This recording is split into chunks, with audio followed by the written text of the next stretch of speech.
दोस्तों, अगर आप भी कोरोना वायरस की वैक्सीन का बहुत ही बेसब्री से इंतज़ार कर रहे हैं तो इस वीडियो को अभी दिल से लाइक कर दीजिए। दोस्तों, देश में कोरोना वायरस का कहर लगातार बढ़ता जा रहा है। भारत में कोरोना वायरस से तकरीबन 37 लाख लोग संक्रमित हैं। वहीं अब तक 65,000 से ज़्यादा लोगों की मौत हो चुकी है। देश में कोरोना की वैक्सीन को लेकर तमाम तरह के शोध जारी हैं। देश में 3-3 वैक्सीन टेस्ट चरण में हैं। अब ऐसे में हर किसी के मन में ये सवाल उठ रहा है कि कोरोना की वैक्सीन आखिर कब तक आएगी।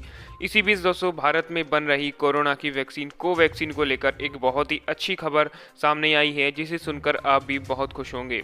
जी हाँ, कोवैक्सीन के पहले चरण के परीक्षण में इसका कोई भी साइड इफेक्ट देखने को नहीं मिला है। इसके बाद इसके दूसरे चरण के क्लिनिकल ट्रायल का रास्ता भी साफ हो गया है। जी हाँ, उड़ीसा की राजधानी भुवनेश्वर में के एक अस्पताल में भारत के स्वदेशी कोविड-19 टीके कोवैक्सीन का मानव शरीर पर क्लिनिकल परीक्षण का दूसरा चरण शुरू करने की तैयारी चल रही है। अधिकारियों ने इसकी जानकारी दी है। डॉक्टर राव का ये कहना है कि पहले चरण का परीक्षण चल रहा है। हम जल्द ही परीक्षण का दूसरा चरण शुरू करने की तैयारी कर रहे हैं। टीका लगवाने वालों के रक्त के नमूनों के जरिए पता लगाया जा रहा है कि रोग प्रतिरोधक क्षमता यानी कि इम्यूनिटी विकसित करने के स्तर के मामले में यह टीका कितना कारगर है। उन्होंने कहा कि टीके के पहले चरण के परीक्षण में इसका कोई भी साइड इफेक्ट सामने नहीं आया है। हालांकि दोस्तों, इस वैक्सीन का काम दूसरी वैक्सीन के मुकाबले थोड़ा धीमा ज़रूर चल रहा है, लेकिन ये भी दावे किए जा रहे हैं कि ये वैक्सीन कोरोना वायरस की सबसे सटीक वैक्सीन होगी। ऐसे में दोस्तों, इसको बनाने में जल्दबाजी बिल्कुल भी नहीं करनी चाहिए। इसके अलावा भारत की 2 और वैक्सीन हैं जिनका काम काफ़ी तेज़ी से चल रहा है और वो दुनिया की उन गिनी चुनी वैक्सीन की लिस्ट में है जिसे कोरोना वायरस के खिलाफ सबसे ज़्यादा कारगर माना जा रहा है। इसी बात पर दोस्तों, इस वीडियो को एक लाइक तो कर ही दीजिए और साथ ही साथ नीचे कमेंट में जय हिंद भी ज़रूर लिखिएगा। कोविड-19 वैक्सीन कैंडिडेट कोवैक्सीन को हैदराबाद स्थित भारत बायोटेक इंटरनेशनल लिमिटेड द्वारा आईसीएमआर और नेशनल इंस्टीट्यूट ऑफ वायरोलॉजी के सहयोग से विकसित किया जा रहा है। आपको बता दें, स्वास्थ्य मंत्री हर्षवर्धन ने भी ये कहा है कि नोवेल कोरोना वायरस के खिलाफ भारत का पहला टीका इस साल के अंत तक उपलब्ध हो सकता है। डॉक्टर हर्षवर्धन ने हाल ही में एक कार्यक्रम में ये कहा था कि हमारे कोविड-19 वैक्सीन उम्मीदवारों में से एक क्लिनिकल ट्रायल के तीसरे चरण में है। हमें पूरा विश्वास है कि इस साल के अंत तक एक वैक्सीन विकसित हो जाएगी। ऐसे में दोस्तों, अब ये तो लगभग कन्फर्म हो चुका है कि भारत की वैक्सीन इस साल के अंत तक आ सकती है। इसके अलावा कई दूसरे देश जिसमें हैं चीन, अमेरिका, ये सब देश भी वैक्सीन बनाने की रेस में काफ़ी आगे हैं। और अगर हम अमेरिका की बात करें तो यहाँ पर भी कोरोना की वैक्सीन पर काम काफ़ी तेज़ी से चल रहा है। ऐसे में ये भी माना जा रहा है कि अमेरिका की वैक्सीन दुनिया के सामने नवंबर तक आ जाएगी। बाज़ारों में यहाँ पर दिसंबर तक हो सकता है कि वो मिलना शुरू भी हो जाए। ऐसे में ये दुनिया के लिए एक बहुत ही बड़ी खुशखबरी है कि इस साल के अंत तक ऐसा माना जा रहा है कि कोरोना वायरस का प्रभाव कम हो सकता है। अब वहीं बात करें चीन की, तो कई सारे रिपोर्ट्स में यह खुलासा हुआ था कि चीन ने एक वैक्सीन बना भी ली है, लेकिन अभी वो दुनिया के सामने इसे पेश नहीं कर रहा है। वो अपने देश में ही इस वैक्सीन को कई लोगों पर ट्राई कर रहा है, लगा रहा है। इसके अलावा उसके कई सारे, जिसे हम कह सकते हैं कि उससे कई सारे मरीज ठीक भी हो रहे हैं। लेकिन दोस्तों, जैसा कि हम सभी जानते हैं कि चीन अपनी हरकतों से बिल्कुल भी बाज नहीं आता है। ऐसे में ये कहना गलत नहीं होगा कि चीन एक और साजिश कर रहा है। दोस्तों, जैसे जैसे साल 2020 खत्म होने की ओर आ रहा है, वैसे ही कोरोना वायरस की वैक्सीन पर लगातार अच्छी खबरें भी निकल कर आ रही हैं। जी हां, अब अमेरिका में भी वैक्सीन को लेकर एक बड़ी खुशखबरी निकल कर आई है, जिसे सुनकर आप भी बहुत खुश हो जाएंगे। दरअसल आपको बता दें कि अमेरिका भी रूस की तरह फेज 3 ट्रायल के रिजल्ट से पहले ही कोरोना वायरस की वैक्सीन लॉन्च कर सकता है। अमेरिका के फूड एंड ड्रग एडमिनिस्ट्रेशन के प्रमुख ने यह कहा है कि क्लिनिकल ट्रायल पूरा होने से पहले भी वो वैक्सीन को इमरजेंसी अप्रूवल दे सकते हैं। बता दें कि अमेरिका में नवंबर में राष्ट्रपति पद के चुनाव होने हैं। कोरोना वायरस पर काबू नहीं पाने की वजह से राष्ट्रपति डोनाल्ड ट्रंप की छवि को पहले से ही काफ़ी नुकसान पहुंच गया है। इसी वजह से सरकार पर जल्दी वैक्सीन लॉन्च करने का दबाव है। ट्रंप ने कुछ दिन पहले ही फूड एंड ड्रग एडमिनिस्ट्रेशन पर यह आरोप लगाया था कि वो जानबूझकर वैक्सीन लॉन्च करने में देरी कर रहा है। अमेरिका में फिलहाल कई वैक्सीन का फेज 3 ट्रायल चल रहा है। वहीं रूस ने फेज 3 ट्रायल शुरू होने से पहले ही अपनी कोरोना वैक्सीन लॉन्च कर दी थी। ऐसे में अब यह माना जा रहा है कि वैक्सीन को जल्द ही बाजार में अमेरिका भी लाएगा। इसी बात पर दोस्तों, इस वीडियो को एक लाइक तो कर ही दीजिए और साथ ही साथ नीचे कमेंट में जय हिंद भी ज़रूर लिखिएगा, क्योंकि अगर अमेरिका अपनी वैक्सीन लॉन्च करता है तो भारत को भी जल्द ही वैक्सीन मिलने के आसार हैं। अमेरिकी कंपनियों का जो है वैक्सीन के साथ ब्रिटेन की ऑक्सफोर्ड यूनिवर्सिटी की कोरोना वैक्सीन का ट्रायल भी अमेरिका में ही चल रहा है। FDA प्रमुख स्टीफन हैन ने ये कहा है कि वो क्लिनिकल ट्रायल के पहले ही वैक्सीन लॉन्च कर सकते हैं, लेकिन उनके बयान का विरोध भी हुआ है। अमेरिका के स्वास्थ्य विशेषज्ञों ने क्लिनिकल ट्रायल पूरा होने से पहले वैक्सीन लॉन्च करने की योजना पर अपनी चिंता जाहिर की है। वहीं अमेरिका में कोरोना वायरस के कुल मामलों की संख्या 61 लाख को पार कर गई है। अब दोस्तों आपको बता दें कि अमेरिका में कोरोना की वैक्सीन को बाजार तक लाने के लिए ऑपरेशन वार्प स्पीड चल रहा है।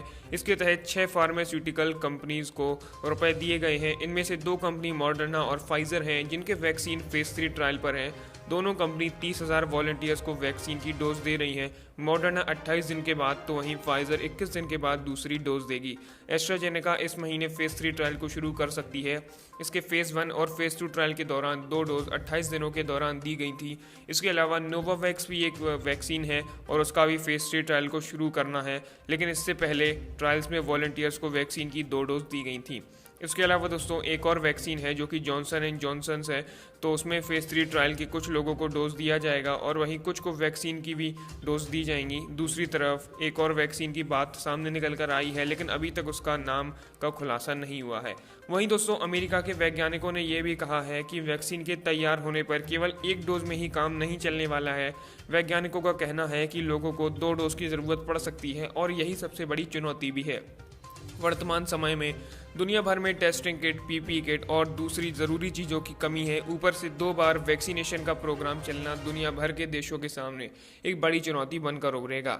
लोगों को इस बात के लिए मानना पड़ेगा कि उन्हें एक नहीं बल्कि वैक्सीन की 2 डोज की ज़रूरत पड़ेगी। खुद में ही एक बड़ी समस्या है। ऐसे में ये भी हो सकता है कि कुछ लोग वैक्सीन के दुष्प्रभाव से डरकर वैक्सीन ना लगवाएं। वहीं दोस्तों अब ऐसे में देखना होगा कि इस पर क्या और भी अपडेट्स आते हैं। वैसे आपको बता दें हाल ही में ये खबरें निकल कर आ रही हैं कि वैक्सीनेशन भी एक काफ़ी बड़ी समस्या है दुनिया के सामने, लेकिन अब देखना होगा कि पूरी दुनिया इसे किस तरह से निपटारा करती है।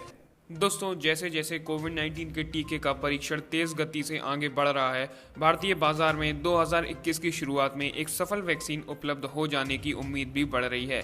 जी हाँ, जैसा कि आप सभी को पता होगा कि भारत में इस समय 3 वैक्सीन पर काम चल रहा है। इसी पर बर्नस्टीन की एक रिपोर्ट में ये कहा गया है कि वैश्विक स्तर पर 4 संभावित टीके हैं, जिन्हें 2020 के अंत तक या 2021 की शुरुआत में स्वीकृति मिल जाने के अनुमान हैं। सबसे खुशी की बात तो ये है कि इन 4 वैक्सीनों में से 2 वैक्सीन भारत की ही हैं। रिपोर्ट के अनुसार भारत की 2 वैक्सीन के लिए सुरक्षा तथा प्रतिरक्षा प्रतिक्रिया की क्षमता बढ़ाने में पहले और दूसरे चरण के परीक्षण काफ़ी भरोसेमंद लगते हैं। हम इस पर पूरी तरह से सुनिश्चित हैं कि भारत में 2021 की पहली तिमाही में भारत में एक वैक्सीन बाजार में उपलब्ध हो सकती है। रिपोर्ट में ये कहा गया है कि टीके की कीमत प्रति खुराक $3 से $6 हो सकती है, लेकिन जैसा कि भारत सरकार ने कहा है कि वो देशवासियों को मुफ्त में टीका लगाएगी, ऐसे में ये वैक्सीन कुछ समय बाद पूरी तरह से निःशुल्क भी हो सकती हैं। इसके अलावा दोस्तों हर दिन भारत का रिकवरी रेट बढ़ता ही जा रहा है। अब ये 78% के करीब पहुंच चुका है। ऐसे में ये भी माना जा रहा है कि 15 सितंबर तक रिकवरी रेट 85 या 90% तक भी पहुंच सकता है। ऐसे में दोस्तों ये हम सभी के लिए बहुत ही बड़ी खुशखबरी है। इसी बात पर इस वीडियो को एक लाइक तो कर ही दीजिए और साथ ही साथ नीचे कमेंट में जय हिंद भी ज़रूर लिखिएगा। अब दोस्तों आपको बता दें कि रिपोर्ट में ये भी कहा गया है कि वैक्सीन बनने के बाद इसका भारी मात्रा में प्रोडक्शन करना भी एक बड़ी चुनौती होगी। हालांकि इसमें भी अच्छी खबर ये है कि भारत के पास बड़े स्तर पर टीकाकरण करने का पूरा अनुभव है। जी हाँ, इससे पहले 2011 में भी भारत इतने बड़े स्तर पर पोलियो की वैक्सीन बना चुका है। बर्नस्टीन की रिपोर्ट के अनुसार उनका मानना है कि शुरुआत में टीके स्वास्थ्य कर्मियों और 65 वर्ष से अधिक उम्र वाले लोगों आदि जैसे संवेदनशील वर्ग को उपलब्ध कराए जाएंगे। इनके बाद टीके आवश्यक सेवाओं में लगे लोगों तथा आर्थिक रूप से गरीब लोगों को दिए जा सकते हैं। रिपोर्ट के अनुसार नोवावैक्स का टीका ऑक्सफोर्ड वाले की तुलना में काफ़ी बेहतर परिणाम दे रहा है। दोनों ने पहले 2 चरणों में अच्छे परिणाम दिए हैं और अब तीसरे चरण में हैं। इनके लिए एक व्यक्ति को 21 से 28 दिन के अंतराल में 2 खुराक देने की ज़रूरत होगी। उन्होंने कहा है कि सीरम इंस्टीट्यूट ऑफ इंडिया पहले टीके को पेश करने के लिए पूरी तरह से तैयार है। सीरम इंस्टीट्यूट ने एजेड व ऑक्सफोर्ड और नोवावैक्स दोनों के साथ उनके संभावित टीके के उत्पादन का करार किया हुआ है। उसके पास प्रोटीन सब यूनिट और वायरल वेक्टर दोनों तरह के टीके की उत्पादन की क्षमता है। ज़रूरत पड़ने पर दोनों प्रकार की क्षमताओं को बदलकर किसी एक को और बढ़ाया जा सकता है। उन्होंने आगे ये भी कहा कि सीरम इंस्टीट्यूट 1 अरब खुराक की अतिरिक्त क्षमता पर भी काम कर रहा है। हमारा अनुमान है कि 2021 में 60 करोड़ खुराक और 2022 में 1 अरब खुराक बना सकेंगे। इनमें से 2021 में भारत के लिए 40 से 50 करोड़ खुराक उपलब्ध रहेगी। इसके अलावा भारत की 3 कंपनियां जायडस, भारत बायोटेक और बायोलॉजिकल ई भी अपने टीके पर काम कर रही है।